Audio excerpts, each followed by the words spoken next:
변방이 아닌 정치 중심에 서고 싶은 세 남자의 유쾌 상쾌 통쾌 정치 토크쇼. 예, 정치 인싸 11번째 시간입니다. 많이 왔다. 많이 왔어요, 우리. 11. 예. 자, 저는 진행을 맡은 허유로 아나운서고요. 오늘 또 세 분을 소개해 드려야 되는데 한 분이 오늘 참 역시 복잡다단한 일들이 많아서 지금 다른 회의를 하다가 지금 부지런히 오고 계시답니다. 그런데 또 두 분 너무 오래 기다리시는 건 아닌 것 같아서 일단은 먼저 진행을 하고 오시는 대로 우리가 그래도 좀 따뜻하게 맞아주는 걸로 이렇게 하도록 하겠습니다. 똑같은 오늘도 사람이에요, 이제 평민. 예. 평민 됐어, 이제. 민주당의 법률위원회 부위원장 맡고 있는 현근택 변호사 함께하겠습니다. 어서 오십시오. 네, 안녕하세요. 반갑습니다. 그리고 우리 김태현 변호사 오셨습니다. 어서 오십시오. 안녕하세요. 네. 예. 자, 일단은 사실 먼저 이제 좀 얘기하고 싶었던 것이 오늘 이제 유승민 의원의 또 이야기도 있었고 지금 바른미래당의 그 내홍이 좀 상당히 좀 깊어지고 있는데 오늘 또 이제 이준석 전 최고위원이라 그래야 되나 이제 네? 어떻게 해야 돼요 이걸? 이준석 아니 근데 최고위원회 통과됐나? 법적으로 아직은 최고위원일걸요? 그래요? 이게 아직 도장 찍었나 이거? 아니 망치? 아침 9시 이후부터 이게 효력이 있다고 그랬다는 것 같아요. 오늘 아침 9시요? 예. 그래요? 그럼 전인가? 근데 조국 전 장관은 밤 12시까지 장관이라 법무부 시켰다던데. 그거는 뭐 공무원이니까 그렇고. 야, 근데- 정당이니까. 근데 조국 전 장관은 그날 자정까지 장관직 유지하고 오후 5시에 복직 신청했으면 이중 지위가 한 6시간 된 거네? 신청을 안 아니지 거니까. 신청하고 받아들이는 게 중요하지. 바로 제가 했잖아요. 그 다음 날 받아들이는 거 아니 아닌가? 그날 거예요. 그 다음 날에 서울대 개교기념이라 가지고 그거 약간 그거잖아요. 군대 전역했는데 그날 그래요? 12시까지 그렇지, 군인인데 그날 학교 가서 복학 신청한 거잖아요. 제가 의도했는지 아닌지 뭐 그런 모르겠는데 것까지 따지고 그래. 아니, 궁금해서. 5시간 근데 가지고. 의도했는지 아닌지 모르겠는데 진짜. 기가 막히게 복직 신청하셔가지고 서울대 월급 보름치, 법무부 장관 월급 보름치에서 다 한 달 채우셨던데 보니까. 그걸 제가 의도했다는 건 아닌데 결과적으로 그렇게 됐더라. 열받으면 교수해. 교수해. 그럴까 봐 결과적으로 그렇게 됐더라. 하는 거죠. 자, 일단은 이준석 최고위원으로 할지 전 최고위원으로 할지는 곧 오시니까. 우리끼리 최고는 합시다. 그래요. 예. 자, 어쨌든 뭐 그래서 이렇게 좀 그쪽 이야기도 오늘 사실 우리 주제 중에 하나였는데 바른미래당 문제도 이준석 최고위원 오면 우리가 이야기를 좀 나눠보도록 하고. 제가 봤을 때 오늘 이준석 최고위원은 만약에 여기서 강한 발언하고 이러면 이거 네. 이제 돌아다닐 수 있어요 이제. 뭘 우리 돌아다녀? 유튜브 그러니까 이제 내일 아침 시사 프로에 막 이거 싱크 따가지고 나오고 그러니까. 그거 이미 오늘 희망사. 아침에 네. 네. 시선 집중해서 인터뷰 되게 길게 했어요. 그래요? 예, 그렇구나. 되게 길게 했더라고요. 그래서 오늘 또 변한 사항이 있을 테니까. 그렇죠. 지금 또 저녁에 무슨 이야기 나눴는지도 그럼요. 궁금하기도 네. 하고. 자, 그렇게 보니까 또 우리가 저녁에 좀 거의 밤 시간대에 놓고 하는 게 이런 또 혜택이 있네요. 그렇죠. 예. 가보도록 하겠습니다. 첫 번째 주제를 얘기하려고 하는데 지금 저희 스튜디오 밖에 왔어요? 예, 주인공이 오셨어요. 예정대로 해도 되겠다. 오 왔어. 안녕하십니까. 아유. 자, 어서 오십시오. 전직이에요, 현직이에요? 전직이 진지. 진짜? 뭐 저 팀을 인정한다면 우리 인정 안 하기 때문에 상관없는데. 안녕하십니까. 자, 본격적으로 그러면 이제 시작을 해보도록 하겠습니다. 딱 맞춰서 오셨네. 딱 맞춰서 오셨어요. 자, 첫 번째부터 가도 되겠는데요, 그러면? 예, 저희가 오프닝을 하는 사이에 이준석 최고위원이 지금 들어오셨는데요. 일단은 우리 그 시청자 여러분들께 인사 먼저 좀. 예, 안녕하세요. 이준석입니다. 네네. 어떻게 부를까요? 손학규 대표에게 탄압받은 이준석이라고 소개하시면 됩니다. 어떻게 전 붙여 말아요. 뭐 붙여도 되는데 안 붙여도 되고 상관없습니다. 네. 그거는. 예, 저는 어쨌든 우리 이준석 의원 오늘 오전이었죠? 예. 그 지금 당의 징계 건이 있었는데 예. 그것과 관련해서 오늘 인터뷰도 좀 아침에 또 MBC와 길게 하셨더라고요. 예, 맞습니다. 예. 뭐 이제 못 보신 분들도 있을 테니까 그러니까 어떤 상황인지 하고 어떤 입장이신지 짤막하게 좀 얘기 듣고 우리가 그 얘기 계속 할까요? 그러니까 뭐그 며칠 사이 보도가 많이 됐기 때문에 보신 네네. 분도 있겠지만은 그러니까 사실 저를 징계하겠다고 나선 건이 올해 3월 25일에 있었던 일 갖고 한 거거든요. 예. 근데 이미 5월 31일에 저한테 윤리위원회에서 징계에 해당하지 않는다라고 해서 불개시 결차를 전 통보했었거든요. 근데 이제 손학규 대표께서 윤리위원장을 새로 임명한 다음에 새로 구성된 윤리위에서 다시 하겠다 그래가지고 갑자기 지금 이제 한 건데 예. 사실 이건 저희 당의 이제 최고위원회 구성이랑 관계가 있어요. 그러니까 최고위원회가 9명을 구성되는데 뭐 손 대표가 이제 당권파라고는 하지만 의결권 행사하려면 5대4 구도를 만들어야 되거든요. 그렇죠. 근데 지금 선거로 선출된 지도부기 때문에 저희가 더 많아요. 그렇기 때문에 거기서 저랑 하태경 의원을 자르면은 다수가 될 수 있다. 그럼 이제 이런- 5대 4에서 4대 3이 되는 거니까 두 예. 명이 이제 없어지는 거니까요. 예, 그래서 이제 손 대표께서 그렇게 감행을 하신 건데 뭐 그렇게 무리수를 두시니까 또 원래 당권파로 분류되었던 문병호 최고위원이 예. 나도 그러면 회의 안 나가겠다 이래가지고 다시 손 대표님은 또 다시 이제 한 명을 더 잘라야 되는 이제 상황이 됐습니다. 그러니까 이 약간 그 뭐라고 해야 될까요? 희한한 그 체인 리액션이라고 할까요? 그러니까 약간 견제 그렇죠. 릴레이가 이어지는 게 이제 예. 그래서 다음 타자로는 이제 문병호 최고위원을 면직했다라는 얘기 아마 들릴 겁니다. 그러니까 이 상황이 참 야. 아니 근데 저번에 일전에는 그 손학규 대표도 계속 그 네. 대표직을 유지하기 좀 힘든 상황이 될 수도 있다. 뭐 약간 저 그런 뉘앙스를 좀 그건 계속 느꼈는데. 마찬가지입니다. 지금 이렇게 음. 그 징계나 윤리위원회 아니면 저희 당 지상욱 의원은 또 고소를 했거든요. 예, 예. 징계랑 고소 남발하면서 버틴다고 해가지고 어디까지 갈 수 있겠냐에 대해 가지고는 뭐 많은 사람들이 이제 다 다를 때까지 다르지 않았나. 예, 이렇게 보는 거죠.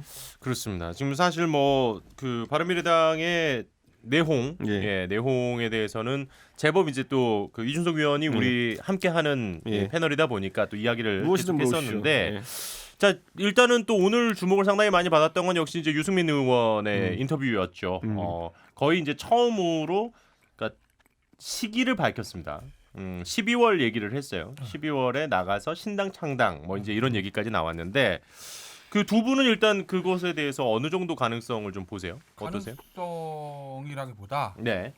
일단 그거 이제 속내를 모르고 겉에 있는 글만 해석한 제 느낌으로는 예. 선거법 개정은 물 건너 갔고 그러면 선거법 개정 안 되면 소수 정당이 버티기가 쉽지 않고 그죠? 그럼 예. 지역구 선거 승부를 봐야 되니까. 그렇죠. 그럼 어떤 형태로 이제 자유한국당과 당대당 통합이든 뭔가를 할 것 같고. 당대당 통합. 네. 다만 여전히 하나의 두 가지의 걸림돌이 있는데 예. 하나는 자유한국당 당내의 친박계들의 그렇죠. 움직임. 그렇죠. 왜냐하면 거기 보면 유승민 전 대표의 오늘 인터뷰를 보면 무슨 얘기가 있냐면 탄핵에 대한 건 역사의 평가에 맡기자. 서로 얘기하지 말자. 친탄핵 반탄핵. 좀 헷갈리죠. 묻고 가자는 얘기예요. 네. 일단은. 그 덮자. 일단. 그러니까 예전에 김무성 전 대표도 그 얘기를 많이 했었어요. 자유한국당 내에서. 덮자. 지금 한들 다 죽는 거다 우리. 그거 하나. 그 다음에 그거 하나 한 단계 걸림돌. 두 번째는 또 하나는 우리 공화당 문제.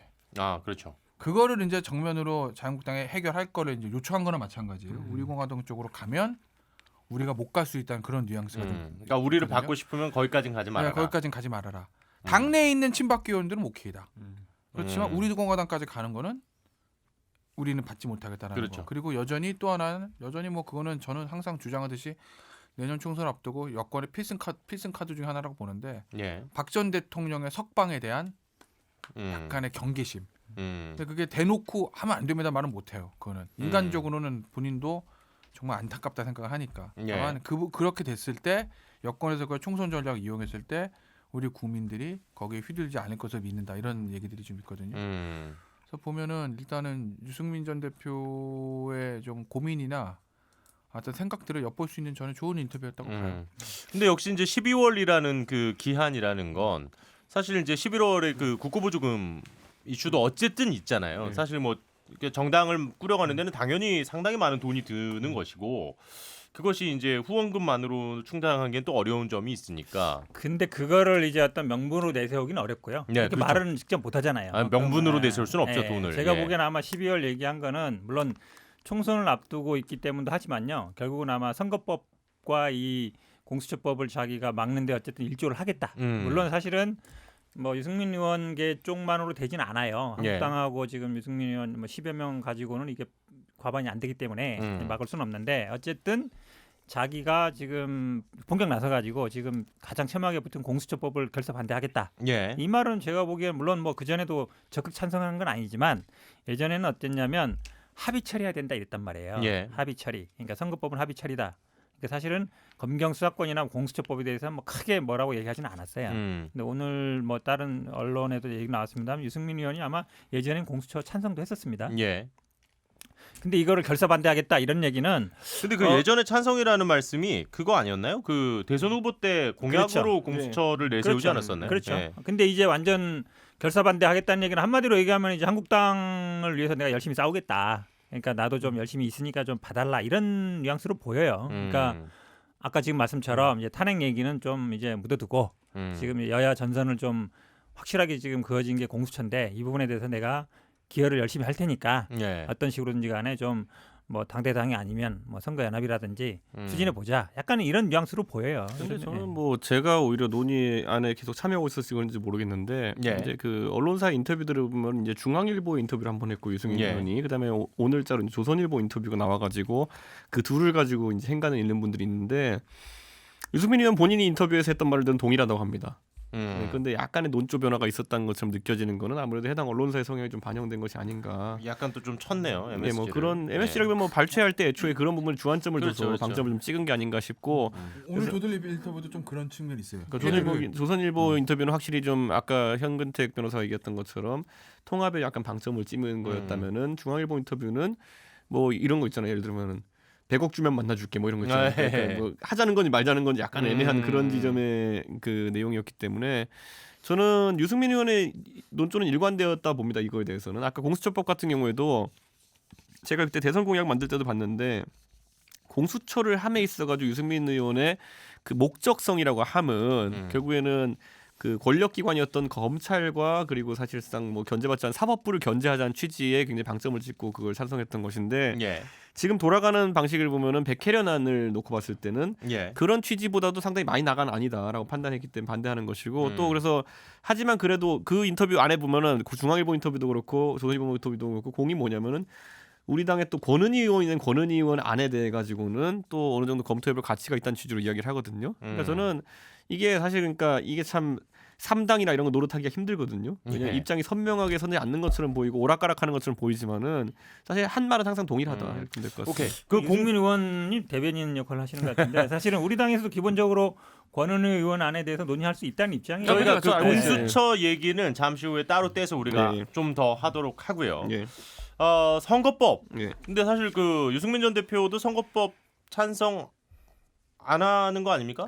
유승민 대표는요, 이제 저희 당의 손학규 대표의 선거법 연동형 패스트트랙 때문에 예, 이제 예. 그거와 갈등 상황이 이제 시작된 거였는데 유승민 의원이 선호하는 선거법이 사실 있어요.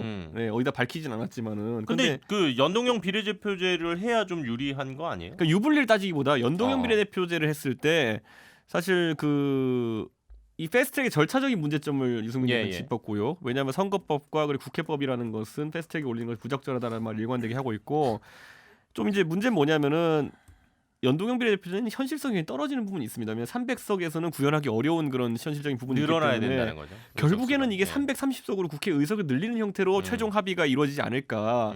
그 불안감 때문에 지금 선거법 협의에서는 약간 좀 반대 입장을 피력하고 있는 것이고 비례성을 높이자는 취지 자체는 반대하지 않기 때문에 본인이 언론에 안 밝혔으니까 좀 밝히기 어렵지만 선호하는 선거제도는 있습니다. 아하. 예.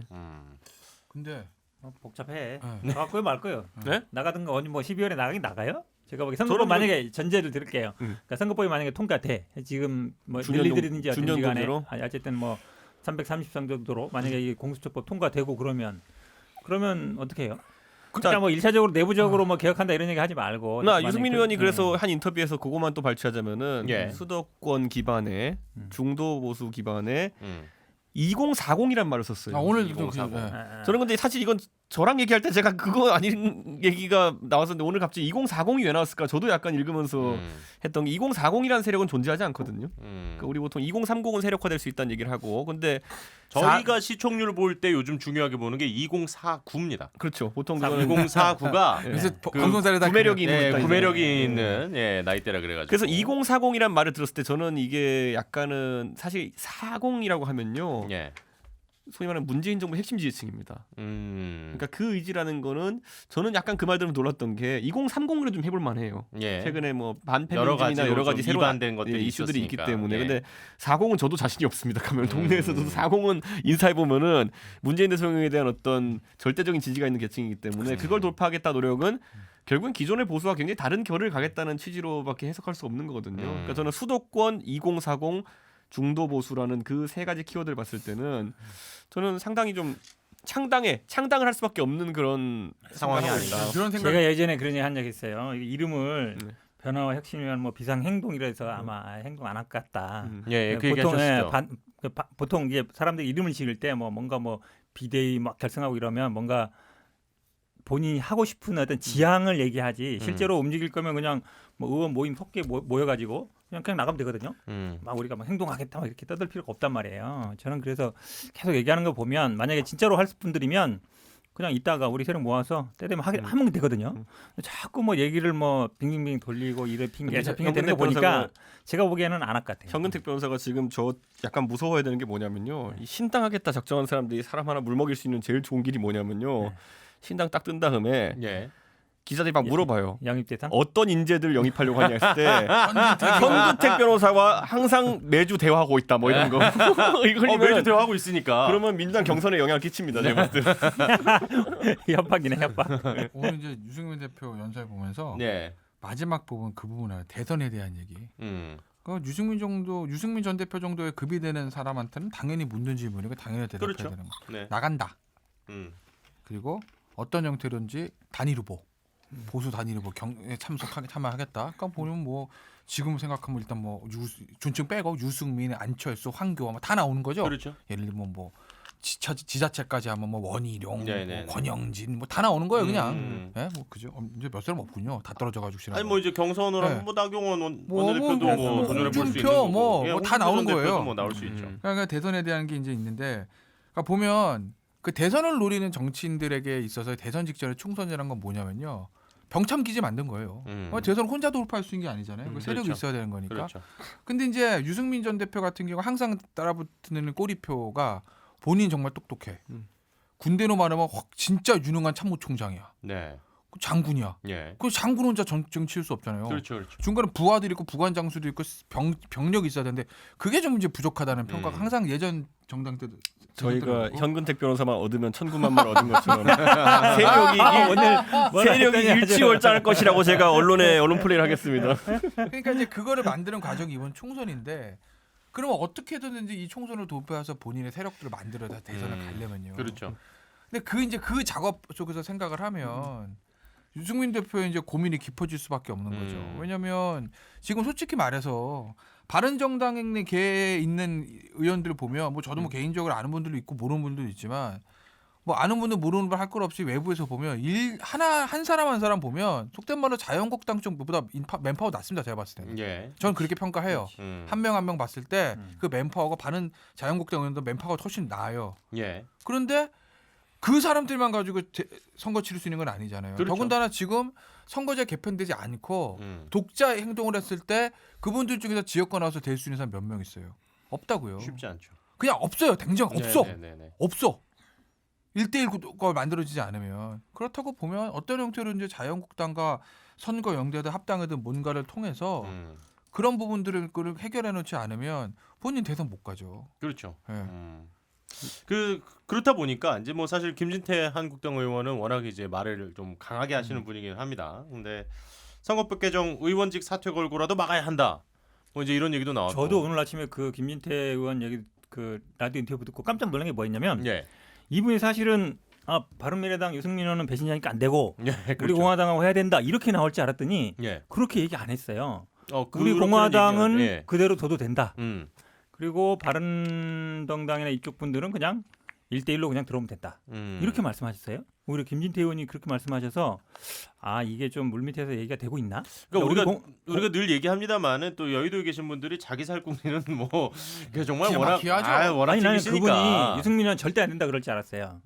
배신자니까 안 된다. 예. 탄핵 찬성해서 안 된다 그럴 줄 알았더니 그렇게 얘기 안 하고 우리 공화당 그냥 두고 그분들은 그냥 개인 자격으로 뭐 공천 보장하거나 뭐 당대당은 아니지만 개인 자격으로 그냥 1대1로 들어가. 아니 오늘 정작 데 배신자라는 말을 입에 담은 사람은 손학규 대표예요. 그렇죠. 네, 그래가지고 사실 뭐 배신자가 뭘 배신을 의미한 건지 모르겠지만은 손학규 대표 당신께서도 예전에 보면은 그 이명박 박근혜 손학규 3자 경선에서 이제 사실 당을 바꾸신 분 아닙니까? 그렇죠. 네, 근데 뭐 그런 행보가 배신자라고 하시면은 본인이 뭐 배신 선배죠. 그러니까 저는 그런 좀 치졸한 그런 짓은 하지 않았으면 좋겠는데 태극기보다는 어떻게 언어가 똑같습니까? 사실 오늘 이제 그 얘기했잖아요. 그러니까 한국당 갈 사람 빨리 가라. 안 말린다. 뭐 이렇게까지 얘기를 아니 제가 했을 정도면 얼마나 어이없었냐면 이 그 손 대표가 19일 날 그 19일 날 광화문 광장에서 조국 일가 엄정 수사 촉구 결의대 비슷한 걸 했어요. 네. 근데 거기서 기사 나오는 걸 보면 전부 다 이거예요. 한국당은 망할 정당, 유승민이 가려면 가라. 이거밖에 없어요 기사가. 그러니까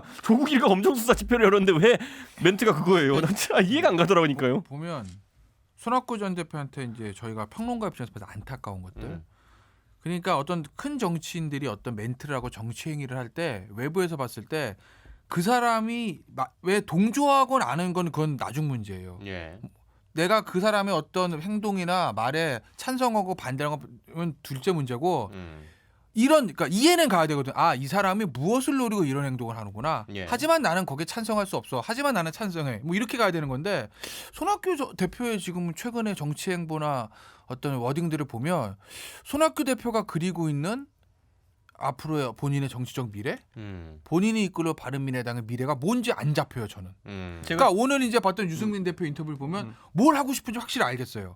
다만 그게 실질적으로 현실에 가능한가 건 둘째 문제고 그렇죠. 본인이 그리고 있는 그림이 뭔지는 알겠어요. 그러니까 비전은 확실히 네. 보인다. 그러니까 예를 들면 지금 자유한국당의 황교안 대표가 그리고 있는 비전도 뭔지는 저는 알겠어요. 예. 될지 안 될지는 나중 문제고. 근데 그렇죠. 손학규 대표 행동 말이나 그걸 보면 뭘 생각하고 있는 걸까? 제가 그래서 지난 그냥 그게 7월 진짜 궁금한 7월쯤에 건데? 대표님이랑 같이 이제 막걸리 마시면서 독대를 하면서 그때 내가 한번 얘기했죠, 그래서 이게. 대표님한테 뭐라고 했냐면 딴 게 아니라 대표님 혹시 대표님 옆에 지금 협박하는 사람 혹시 있냐고. 그러니까 대표님이 뭐 그 의지를 좀 밝히셔야 된다고. 내가 대선을 나갈 거다. 아니면 연립정부의 총리가 되고 싶다. 아니면 뭐 진짜 한 욕심이 없어가지고 불출마 선언하고 후배들을 밀어보겠다라든지. 이게 뭔가 맥락이 있으면은 아 대표님 제가 뭐 후배로서 대표님 하시고 싶은 거에 대해 가지고 태클을 걸겠습니까? 다 이해하고 이렇게 하지. 그런데 그게 없어요. 그러니까 이게 사실 당 대표라는 거는 어쨌든 영도자의 위치건 영도자의 위치인데 그 영도자의 전략이 명확하지 않다 보니까 저희가 굉장히 힘들었던 거죠. 좋습니다. 그러면은 일단은 이 주제를 마무리하면서 이제 요 질문 드릴 테니까 짧게 본인들의 의견을 좀 알려주세요. 그러니까 어쨌든 12월에 신당 창당 의사를 유승민 전 대표는 밝혔습니다. 네. 예, 근데 과연 이게 독자 생존일지 아니면은 지금 일단 김태현 변호사께서 하신 말씀은 추후 약간 한국당과의 통합도 좀 염두를 두고 있는 그렇게 보시는 그러니까 거고. 저는 어떻게 보냐면 손학규 대표는 일단 선거법에 찬성하는 것 같아요. 네. 그죠? 그러면 유승민 대표는 반대한다고 얘기를 했습니다. 그 선거법이 되냐 안 되냐는 거는 내년 선거를 두고 셈법 완전 달라질 수밖에 없어요. 그렇죠. 그죠? 보수 통합을 해야 되냐 아니면 독자 선정이 가능하냐는 네, 겁니다. 예. 그러면 손학규 대표하고 유승민 대표가 가는 길이 완전 달라지는 거죠. 그럼 결별할 수밖에 없지 않겠어요? 그런데 지금 당장 결별해서 개인적으로 1대1로 자유한국당을 들어가고 이런 거는 그거는 들어가서 쉽지가 않을 거예요. 그러니까 속된 말로 하나의 정당을 만들어서 거기서 외부 인사를 좀 수혈을 해서 몸을 좀 불린 다음에 당대당 통합이 돼야 들어가서 그 의원들의 어떤 공청이라든지 지분이나 이런 게 확보가 되지 나온 상태에서 들어가서는. 1대1로 각계격파에서는 자유한국당이 먹힐 수밖에 없어요. 그러니까 예를 들면 오늘 저희 이 파트 제목을 예. 현근택 영입 가능으로 달아주세요. 계속 제가 앞으로 누구든지 현근택 검색하면 이것만 나오게 저희가 한번 밀어붙입시다. 보기에는 그런 것 같아요. 지금 상황에서는 한국당이 굳이 바른당에 손을 안 내밀 것 같아요. 지금 왜냐하면 수도권도 지지율 잘 나오고 예. 왜냐하면 뭐 영남 쪽도 그렇고. 근데 이게 만약에 지지율에 저는 아마 달려있다고 봐요. 그러니까 그냥 뭐 바른정당이라 안 해도 우리가 그냥 해볼만하다 그러면 굳이 제가 보기에 신경 안 쓸 것 같은데 네. 만약에 이게 연말 넘어가면서 지지율이 뭐 좀 격차 벌어진다든지 그럼 당연히 제가 보기에 연대 1순위는 바른정당의 사람들이 될 수밖에 없고 뭐 공화당 우리 공화당도 신경을 쓰겠지만 거기보다는 아마 1번이 될 거예요. 그게 저는 달렸다고 보는데 그렇게 되면 이제 손학규 전 대표는 지금 하시는 행보로 봐서는 이제 또 호남 정당 느낌의 결국 그런 또 당이 될 수밖에 없는 상황 아닌가요? 그러면? 그렇죠. 어쨌든 국민의당 분들하고 다시 모여서 뭘 예. 하려고 하겠죠. 근데 저는 아마 이제 유승민 의원이나 뭐 안철수 의원 쪽 사람들은 굉장히 억울하긴 억울할 거예요. 당은 다 만들어 놨고 어쨌든 나중에 영입 오셨잖아요. 비슷하게 예. 이제 다 대표로 모셨는데 이제 이 정당을 다 어찌 보면 장악해버리는 셈이니까. 그런데 뭐 장악이라고 표현하기에도 사실 그러니까 우리가 딱히 보면은 우리가 유승민계 안철수계에서 15명이라고 하는데 이것도 사실 뭐 개라고 하기에는 숫자가 적은 집단이거든요. 예, 둘이 예, 합쳐서 15이에요. 예, 이 정도면은 개 없는 거거든요. 그런데 사실 손학규계는 지금 현재 파악된 게 둘에서 셋 사이입니다. 그렇기 때문에 이거는 정치적으로 결사체로 움직이기에 덩어리가 작고 오히려 호남계라고 불리는 다선 의원들 예를 들어 주승용 국회 부의장이나 아니면은 그 김동철 원내대표 아니면은 저기 그 박주선 의원 같은 분들은 그분 선수합하면 전부 다 해서 14선인가 그래요. 그분들 합치면은. 예. 그러니까 그분들의 무게감이라는 게 상당하기 때문에 오히려 안철수계와 유승민계가 당을 나간다고 했을 때는 손 대표가 주력이 아니라 그 세 분이 선수 합쳐 14선임 분들이 훨씬 더 힘이 세지는 거거든요. 저는 그러니까 그 상황도 손 대표한테 꼭 달가운 상황은 아니다 이렇게 생각합니다. 그러니까 이준석 최고위원이 엊그제 인터뷰에서 이런 얘기를 하더라고요. 그 뭐 제명시킬 수 있다. 그 안철수계 그분들을 근데 예. 그게 현실적으로 가능하겠어요? 그러니까 저희 정당에 있는 그 당원 당규에 대한 해석이 다르긴 한데요. 사실 통진당 사태 때도 비슷한 일이 있었죠. 통진당이 정의당과 통진당을 갈라지는 과정 속에서 그때는 이제 뭐 여러 가지 좀 편법도 동원되고 했었는데 결국 국회 사무처가 거기에 대해 가지고 인정함으로써 끝났어요. 당적 변경이. 그런데 이번에는 국회 사무처가 이제 사실 국회 사무총장과 국회의장의 손길이 많이 타겠죠. 그 어떻게 판단할지가 약간 그거 전제는 기본적으로 안철수 의원이 간다는 걸 전제로 해야 되는 건데 그게 되겠냐고. 좋습니다. 자 일단은 요 얘기 여기까지 할게요. 아 근데 잠깐 마지막에 이거는 네. 얹었으면 좋겠는 게 예. 저희 셋이 그래도 정보원이 좀 있는 사람들이니까 국민들한테 그건 한번 여기서 유튜브 방송 같게 까발리고 싶었던 게 예. 선거법 협상에 대해 가지고 지난 일주일 사이에 굉장히 희한한 기류들이 나오고 있어요.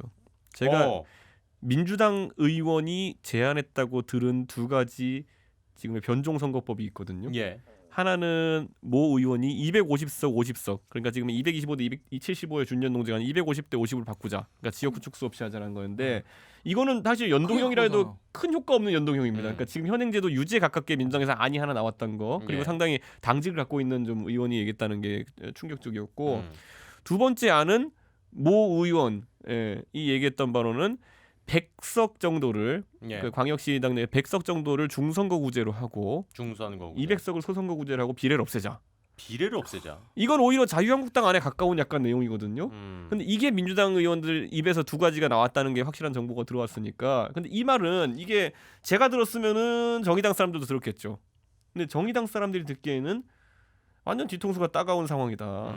근데 뭐 이거는 개개인 의원들의 이제 여러 안들이 모이는 과정에서 나오는 걸까요? 아니면 좀 근데 제가 이 말한 둘 중에 하나는 당직에 꽤 의미 있는 당직을 가진 분이 한 아하. 얘기라 가지고 이게 상당히 좀 머리가 아플 겁니다. 현 변호사님도 이 얘기 저는 뭐 들은 적은 없는데 아마 우리 이준석 최고위원이 어떻게든 우리 민주당하고 정의당하고 이제 갈라치기 하려는 것 아니 근데 같은데. 먼저 우선 처리한다는 게 약간 그런 개념이 그런 있잖아요. 것보다는요. 아마 뭐 선거법은 제가 보기에는 오히려 작년 말에 합의했던 시 그러니까 약간 의석수를 한 10% 늘리는 선에서 절충안을 찾을 가능성이 더 많다고 330석 보여요. 말씀하시는 그렇죠. 거죠? 그러니까 지역구 줄이지 않고 비례대표를 조금 늘려서 연동형으로 가는 방향이 오히려 더 현실적이지 않나. 모든 다른 정당들도 봤을 그래요. 때. 선거가 안 일단은 되겠네. 그게 민주당이 지금 기본적으로 생각하고 있는 안이라고 볼 수 있을까요? 아니 그건 아니죠. 우리 당론은 아닌데 네. 그러니까 제 개인적인 생각인데 현실적으로는 타협 가능성이 높지 않나. 그래도. 높지 않나. 네. 그렇게 가야. 근데 지금 방금 현근택 변호사가 얘기한 330석 아니라는 거는 민주당 내에서 이건 자살골이 아니라 거의 뭐 자살골이 아니라 진짜 총구를 내 머리에 겨누는 거다라는 얘기가 나올 그러니까 우리 정도로 당론은 아니고요. 아마 이게 제가 보기에는 정의당이나 아니면 뭐 다른 쪽에서. 다른 당에서 제안을 그러니까 한다 먼저 그러면, 꺼내는 네. 당이 이거는 아 그렇죠. 머리에 총 쏘는 거다라는 인식을 다 갖고 있기 사실 때문에 그러니까 지금 이제 우리 국민들께서 네. 300명도 많아서 100이 싫어 죽겠는데 30명을 더 늘린다는 게 말이냐 뭐냐라고 생각하시는 분들이 많기 때문이겠죠. 기본적으로. 그러니까 그렇기 때문에 먼저 꺼낼 수 없는 이유는 그렇기 때문에 민주당이 조금이라도 그런 기도를 하고 있는 티가 나잖아요. 네. 그럼 자유한국당은 선거법 개정 결사 반대로 다시 갈 겁니다. 음. 그 말을 꺼내게 만들기 위해서.